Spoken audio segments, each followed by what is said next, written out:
Welcome to on record.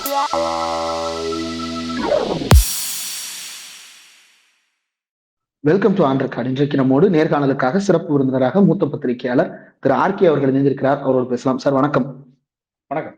Vijay பத்தி குறிப்பிட்டீங்க. அவரே தன்னை ஒரு பொது மனிதராக விஜயாக அடையாளப்படுத்தும் பொழுது ஜோசப் விஜய் அப்படின்னு அவரை அடையாளப்படுத்துறது அதுதான் பாஜகவினுடைய ஸ்டைல், நாங்கள் பாஜக பக்கம் இல்லை அப்படின்ற ஒரு கருத்தை தொடர்ந்து பேசுறாங்க. இதை எப்படி பாக்குறீங்க சார்?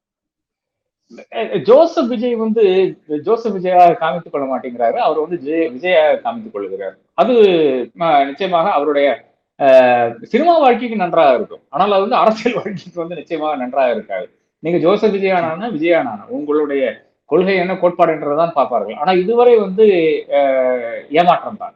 என்னை பொறுத்தவரை ஏமாற்றம் தான். அவர் இப்ப அறிக்கை கொடுத்தார். ஒவ்வொரு விஷயத்திலும் அறிக்கை கொடுக்கிறவங்க கூட யாரோ எழுதி கொடுக்குறாங்க, இவர் கையெழுத்து போடுற மாதிரி தான் எனக்கு தெரிய தவிர இவர் அப்ளிகேஷன் ஆஃப் மைண்ட் பல பிரஸ் ரிலீஸ்லயே தெரிய மாட்டேங்குது. அதை தவிர்த்து தாராளமாக வீடியோஸ் போடலாம். அதே மாதிரி அந்த அறிக்கையை நீங்க ரொம்ப கிரெடிபிளான ஒரு ரெபுட்டலா நீங்க பாக்கலையா சார்? நிச்சயமா கிடையாதுங்க. அதாவது நீங்க செய்ய வேண்டிய விஷயம் என்னன்னு பாத்தீங்கன்னா, நீங்க அரசியல் களத்தில் இருக்க வேண்டும். ஃபர்ஸ்ட் வேலை அரசியல் களத்தில் இருக்க வேண்டும். ஷூட்டிங் முடிஞ்சாச்சு இல்லையா? எங்க இருக்கீங்க நீங்க? எத்தனை இடத்துல போயிட்டு எத்தனை மக்களை சந்தித்தீங்க? பரந்தூர் போனாரு.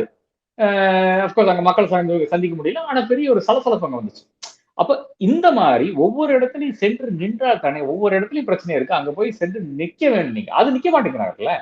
இவர் ஏதோ அப்படியே மேலால அப்படியே போயிடலாம்னு யோசித்து கொண்டிருக்கிறார். அரசியலுக்கும் இதுக்கு சம்மந்தமே கிடையாது. நீங்க ஸ்டாரா இருக்கலாம், பயங்கரமான கூட்டம் வரும் உங்களை பாக்குறதுக்கு. நான் அது சந்தேகமே படல. ஆனா அவன் எல்லாம் ஓட்டு போட மாட்டான். இப்ப என்ன வடிவேலுக்கு வராத கூட்டமா 2011 யாரு விஜயகாந்த் கழிவு ஊத்திட்டு இருந்தாரு. அதனால அந்த நகைச்சுவைக்கே எவ்வளவு பேர் வந்தாங்க. நானும் போய் நின்னேன். இலங்கையில இருந்து இவருடைய பேச்சு கேட்கறதுக்காக ஒரு 10 இடத்துல போய் நின்று கேட்டுட்டு இருந்தேன்.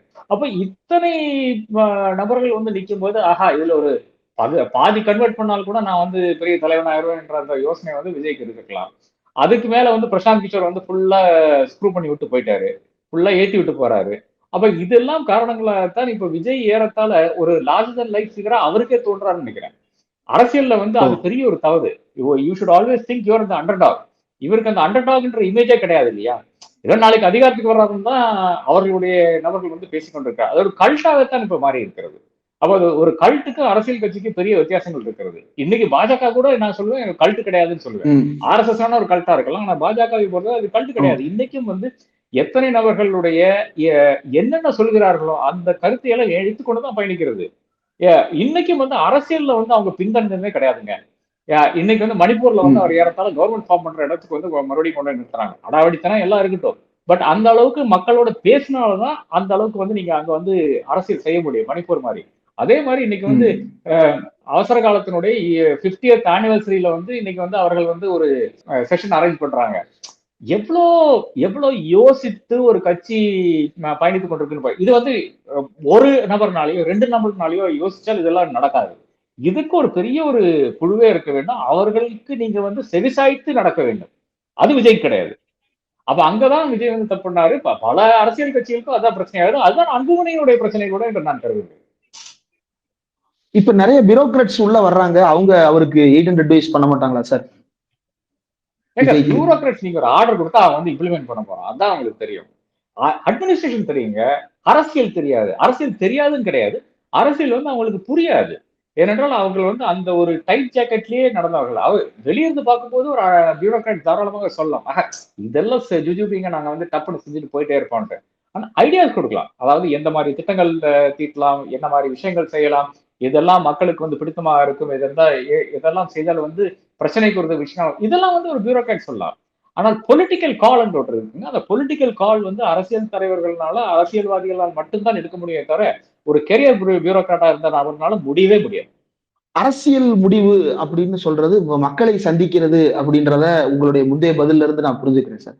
ஆனா அந்த மக்களை சந்திக்கிறது அப்படின்றத பத்தி கேட்கும் பொழுது we know what to do அப்படின்ற ஒரு பதில் தான் தொடர்ந்து விஜய் தரப்பிலிருந்து வருகிறது. எலெக்ஷன் நெருங்கி கொண்டே இருக்கிறது. இன்னொரு பக்கம் பல்வேறு இதழ்கள்ல பாஜகவிடம் சரண்டர் ஆகிறார் விஜய் அப்படின்ற கட்டுரைகள் தொடர்ந்து வர தொடங்குகிறது. இதை எப்படி பாக்குறீங்க சார்? இல்ல we know what to do அவங்க சொன்னாங்கன்னா people will know what to do also. உங்களுக்கு மட்டும் இல்லல்ல, people also know what to do. சி பாஜக பார்த்து பயணிக்கிறாரா, இல்ல வந்து இப்ப நாயனார் நாயகன் சொல்லியிருக்காரு அனைவரும் சேர்ந்து ஒரு கூட்டணியா இருக்க வேண்டும் என்று. அதிமுக கடம்பூர் ராஜு சொல்லியிருக்காரு விஜய் வந்து நம்மகிட்ட தான் அனுப்ப போறாரு, வரணும் அப்படின்னு அழைத்திருக்கிறாரு. சி இதுல எல்லாம் பெரிய ஒரு அர்த்தம் இல்லை என்று நான் கருதுகிறேன். ஆனால் ஓகே. பிரச்சனை எங்க வருதுன்னு பாத்தீங்கன்னா, நீங்க பாசிசம் பாயசம் சொல்லிட்டீங்க, ஆனா அதிமுக அட்டாக் பண்ணவே இல்லை, இன்னைக்கும் அட்டாக் பண்ணவே இல்லை. அப்போ ம். உங்களுடைய அந்த ஈக்வி டிஸ்டன்ஸ்ங்கிறது, நீங்க ஒரு 3வது கட்சியாக வந்து களம் கண்டீர்களே ஆனால் 3வது கூட்டணியே வைத்துக் கொள்ளலாம். ஒரு 4 பேர் 4 கட்சிகள் போய் சேரணும் என்று எடுத்துக் கொள்ளலாம். அப்படி இருந்தும் கூட அதுல என்ன ஆகுதுன்னு பாத்தீங்கன்னா, மறுபடியும் திமுகவை தான் ஆட்சியில் கொண்டு வந்து உட்கார வைக்க போறீங்க. அப்போ பாஜகவினுடைய கொள்கை இல்ல என்றால் பாஜகவினுடைய நோக்கம் என்பது திமுகவை அகற்ற வேண்டும் என்று இருந்தால், விஜயனுடைய நோக்கம் அதே நோக்கமாக இருந்தால், நீங்க சேர்வதில் வந்து ஒரு பிரச்சனை இல்லை என்று பலரும் வாதித்துக் கொண்டிருக்கிறார்கள். ஆனா அதுல எங்க இடிக்குதுன்னு பாத்தீங்கன்னா, நீங்க யாரோட போய் சேர்றீங்கன்னு தான். அதாவது பாசிசம் என்பது அங்க இருக்கிற கட்சியை சொல்றாரு. எது டெல்லியில் இருக்கிற கட்சியை தான் ஒரு பாசிசம் என்று சொல்றார். பாஜகவை தான் பாசிசம் என்று சொல்றார். பாயசம் எங்க இருக்கின்ற கட்சி என்கிறார். அப்போ ஒரு பாசிஸ்ட் போர்ஸ் கூட சேர்ந்துட்டு பாயசத்தை டிபீட் பண்ண போறீங்களோ அந்த கேள்வி வருது இல்லையா? அப்போ திமுகவை அகற்ற வேண்டும் என்ற ஒற்றை புள்ளியில் நீங்க வந்து பயணித்தால் உங்களுக்கு ஐடியாலஜி கிடையாதுன்ற அர்த்தம். அப்ப இந்தியா கூட்டணிக்கு அதான் பிரச்சனை. பாஜகவை என்று கிடையாது, மோதியை அகற்ற வேண்டும் என்ற ஒற்றை புள்ளியில் பயணித்தார்கள். அவர்களுடைய நிலை என்ன? ஐடியாலஜிக்கல் சிங்க் இல்லைன்னா நிச்சயமாக அது வந்து நீங்க வந்து வெற்றி பெறவே முடியாதுங்க. அது மிக மிக தெளிவாக எல்லா இடத்துலயும் தெரியுது. மோடியை வீழ்த்துறது அப்படின்ற அந்த சிங்கிள் பாயிண்ட் அஜெண்டாவுக்கு வந்து அதற்கு முந்தைய தேர்தலை விட கொஞ்சம் கணிசமான பலன் கிடைத்தத போன தேர்தல்ல பார்க்க முடியுது சார். ஆனா திமுகவை வீழ்த்துவது அப்படின்றது, திமுக எதிர்ப்பு அப்படின்ற அந்த சிங்கிள் பாயிண்ட் அஜெண்டா தமிழ்நாட்டு மக்கள் மத்தியில எந்த அளவுக்கு எடுபடும், அதனுடைய தாக்கம் என்னவா இருக்கும்னு நினைக்கிறீங்க சார்? இல்ல 2019 மோடி எதற்கு ஏன் விலை போகவில்லை என்றால் அனைத்து எதிர்கட்சிகள் தலைவர்கள் நினைத்தார்கள் அவர்கள் வந்து வாய்ப்பு இருக்கிறது பிரதமராக இருக்கு என்று எண்ணிக்கொண்டு அந்த ஒரு பயணத்துல போய் கொண்டிருந்தார்கள். சரத்பவார் நினைச்சாரு நான் ஆயிரலான்ட்டு, அகிலேஷ் யாதவ் நினைச்சாரு நான் ஆயிரலான்ட்டு, மம்தா பானர்ஜி நினைச்சாங்க நான் ஆயிரலான்னு சொல்லிட்டு அதனால வந்து ஒரு யூனிட் இல்லாத ஒரு போக்கு வந்து நான் பார்த்து கொண்டிருந்தோம். என்ன மு.க. ஸ்டாலின் மட்டும் தான் சொல்ல எனக்கு வந்து பிரதமர் ஆகணும், பாக்கி அனைத்து எதிர்கட்சி தலைவர்களும் வந்து ஏறத்தாழ நான் தான் பிரதமர் நான் தான் பிரதமர்னு கங்கணம் கொட்டிக்கொண்டு ஏறத்தாழ அது போஸ்ட் போல் அலையன்சஸ் கூட டிசைட் பண்ணிட்டாங்கன்னு நினைக்கிறேன். அப்போ அந்த அளவுக்கு வந்து ஒரு மெத்தனை போகிறது. ஆனா 2026 பொறுத்தவரை தமிழகத்தை பொறுத்தவரை ஊழல் ஒரு பெரிய பிரச்சனையா இருக்கிறது. அப்ப திமுகவுக்கு எதிரான ஒரு மனப்பான்மை எங்கிருந்து வரும்னு பாத்தீங்கன்னா இந்த ஒரு மாஸ் ஊழல்ல இருந்து தான் வரும் என்று நான் கருதுகிறேன். அதாவது மக்கள் எந்த ஒரு இன்டர்ஃபேஸ்ல ஒரு கவர்மெண்ட் இன்டர்ஃபேஸ்ல போய்ங்கன்னா அங்க வந்து படம் கேட்கக்கூடிய ஒரு விஷயம் வந்து எல்லா இடத்துலயுமே பரவலாக இருக்கிறது, அன்கண்ட்ரோல்டாக இது ஸ்ப்ரெட் ஆகி கொண்டிருக்கிறது, எல்லா இடத்துலயும் இருக்கிறது. அப்ப இதற்கு எதிராகத்தான் இதை வந்து தான் ஒருங்கிணைத்தான் ஒரு போக்கஸ் கொண்டு வர முடியும். திமுகனா ஊழல் என்று கொண்டு வர பார்க்கிறார்கள்.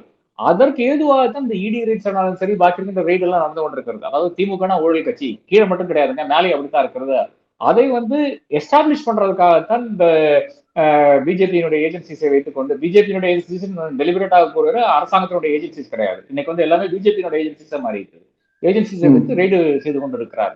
அப்ப அதுதான் இதனுடைய ஒரு முக்கியமான விஷயமாக நான் கருதுகிறேன். அப்போ விஜயும் அந்த அஜெண்டால பிளேயிங் அலாங் அப்படின்றதான் புரிஞ்சுக்கலாமா சார்? இன்னைக்கு அப்படித்தான் தோணுது. திமுகவை அகற்ற வேண்டும் என்ற அந்த ஒற்றை புள்ளியில் தான் அவர் நிற்கிறாரு. ஆனா நடுவில் பாஜகவை அகற்ற வேண்டும் சொல்லிக்கிறாரு. அதை வந்து இப்ப எடப்பாடி பழனிசாமி சொல்லல. இதுதான் 2 பேருக்குள்ளால ஒரே ஒரு வித்தியாசமா இந்த ஒரு சிச்சுவேஷன்ல வந்து விஜயனுடைய பிரச்சனை என்றால் விஜய் தெளிவுபடுத்தவில்லை என்றால் நிச்சயமாக அவர் பாஜகவினுடைய ஒரு டீம் பியா தான் காணப்படுவார் என்பதில் எனக்கு மாற்றுக்கிறது கிடையாது. என்ன நடக்குதுன்னு பொறுத்து இருந்து பார்ப்போம் சார். இவ்வளவு நேரம் இந்த நேர்காணல் தந்ததற்கு மிக்க நன்றி சார். நன்றி.